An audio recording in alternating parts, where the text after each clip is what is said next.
কিন্তু এই সরকার, এই বিএনপি সরকার গণভোট এবং জুলাই সনদকে এখন অস্বীকার করছে, জনগণের সাথে প্রতারণা করছে, জাতির সাথে গাদ্দার এবং বিশ্বাসঘাতকতা করছে। স্বরাষ্ট্রমন্ত্রী তার নিজের এলাকায় মাদক বন্ধ করতে পারে না, সে সারা দেশের মাদক কিভাবে বন্ধ করবে? জুলাই মাস উপলক্ষে আমরা প্রত্যেকটা উপজেলা, গুরুত্বপূর্ণ উপজেলা ভিত্তিক পদযাত্রা, পথসভা আপনাদের সাথে আমরা যোগাযোগের জন্য এসেছি। আপনারা জানেন যে বাংলাদেশে একটা নির্বাচন হয়েছে ফেব্রুয়ারিতে। সেই নির্বাচনে দুইটা নির্বাচন ছিল। কয়টা নির্বাচন? দুইটা নির্বাচন ছিল, গণভোট এবং আপনারা এমপিতে ভোট দিয়েছেন। গণভোটে হ্যাঁ এবং নাতে ভোট ছিল। সংস্কারের পক্ষে অথবা বিপক্ষে বাংলাদেশের 70% মানুষ হ্যাঁ এর পক্ষে ভোট দিয়েছে, সংস্কারের পক্ষে ভোট দিয়েছে। কিন্তু এই সরকার, এই বিএনপি সরকার গণভোট এবং জুলাই সনদকে এখন অস্বীকার করছে, জনগণের সাথে প্রতারণা করছে, জাতির সাথে গাদ্দার এবং বিশ্বাসঘাতকতা করছে।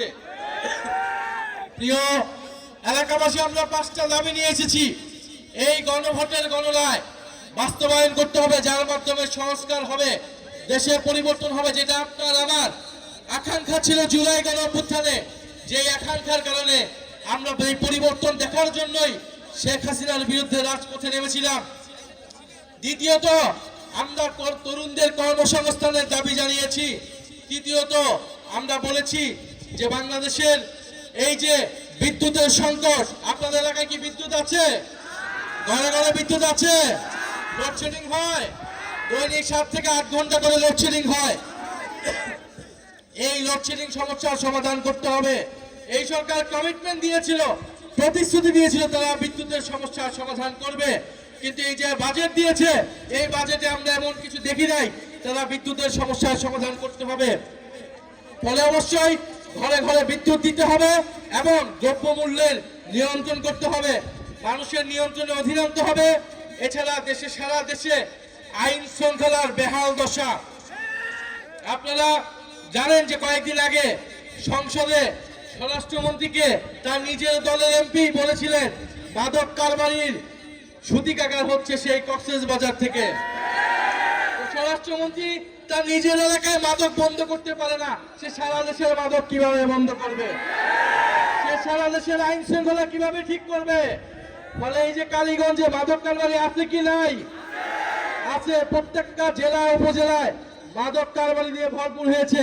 ফলে স্বরাষ্ট্রমন্ত্রীকে বলবো কক্সবাজারে মাদক বন্ধ করুন এবং সারা বাংলাদেশের সকল জায়গায় মাদক কারবারি বন্ধ করুন এবং দেশের আইন শৃঙ্খলা নিশ্চিত করুন। এবং প্রিয় কালীগঞ্জবাসী, আমাদের ভাই শরীফ ওসমান হাদি জীবন দিয়েছিল আজাদির জন্য, স্বাধীন সার্বভৌম বাংলাদেশের জন্য। কিন্তু আমরা দেখছি সীমান্তে সাধারণ বাংলাদেশিদেরকে হত্যা করছে বিএসএফ খনি বাহিনী। আমরা দেখছি সীমান্তে পুশিন হচ্ছে এবং এই সরকার যে নিজেদেরকে জাতীয়তাবাদী সরকার বলে, জাতীয়তাবাদের নামে ব্যবসা করে, সে সীমান্ত হত্যা বন্ধ করতে পারছে না, সে পুশিন বন্ধ করতে পারছে না। ফলে আমরা বলবো সীমান্ত হত্যা বন্ধ করুন, জাতীয়তাবাদের নামে ব্যবসা বন্ধ করুন এবং বাংলাদেশের সীমান্তকে সুরক্ষা দিন। প্রিয় কালীগঞ্জবাসী, জুলাই গণ অভ্যুত্থান হয়েছিল আপনার আমার অংশগ্রহণের ফলে। এখন জুলাই গণ অভ্যুত্থানের পরে নতুন নতুন নেতা তৈরি হয়েছে, নতুন নতুন নেতৃত্ব আসছে।